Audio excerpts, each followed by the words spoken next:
Shalom, salam sejahtera dalam kasih Tuhan kita Yesus Kristus. Senang menemui Anda pada program Bible Talks by GBI, sebuah kanal resmi dari Sinode GBI untuk menjawab pertanyaan-pertanyaan yang datang dari pejabat dan juga jemaat GBI serta non-GBI. Lalu pertanyaan yang kedua datang dari Pak Arisko dari GBI Anugerah Lampung. Ya.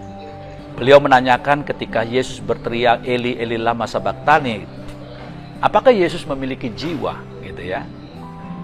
Memang pertanyaan ini sudah diajukan oleh banyak orang pada abad-abad awal dari gereja, ya.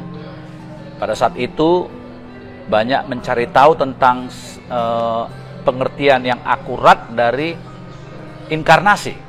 Apa artinya bahwa firman itu telah menjadi manusia dan diam di antara kita menurut Yohanes 1:14, ya. Nah, ini ada dua hal sebenarnya yang ditanyakan oleh Bapak ini. Pertama adalah tentang apakah Yesus memiliki jiwa seperti kita pada umumnya dan pengertian Eli Eli lama sabachthani, ya.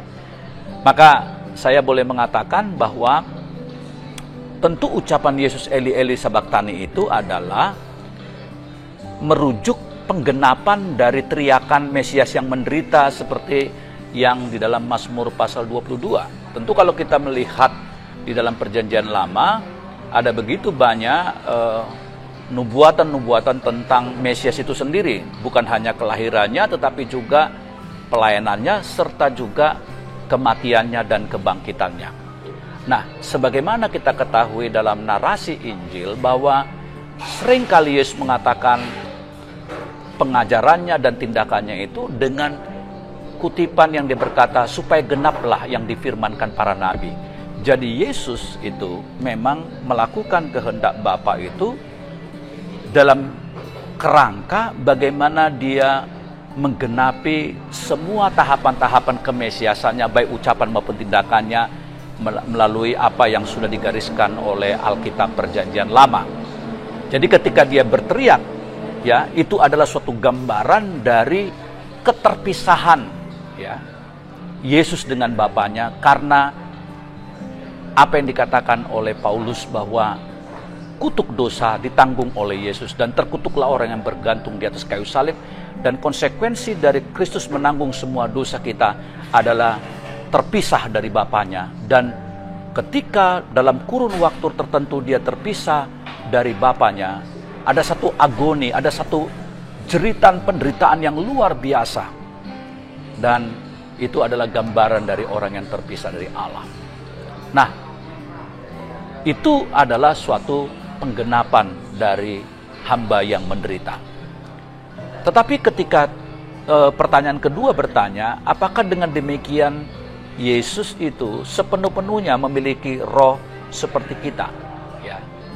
Saudara-saudara, tentu Yesus adalah 100% manusia.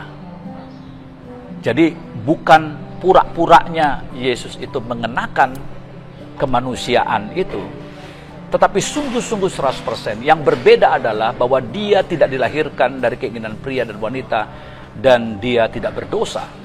Tetapi dalam hal rohnya, fungsinya itu semua ada di dalam diri Yesus Kristus ketika menjelma, Allah menjelma di dalam diri Yesus Kristus, maksud saya, ya. Dia tidak hanya mengambil bentuk tubuh manusia, tetapi juga jiwa manusia. Jadi ketika dia berinkarnasi, dia sepenuh-penuhnya mengambil dua kodrat, satu ilahi dan satu manusia.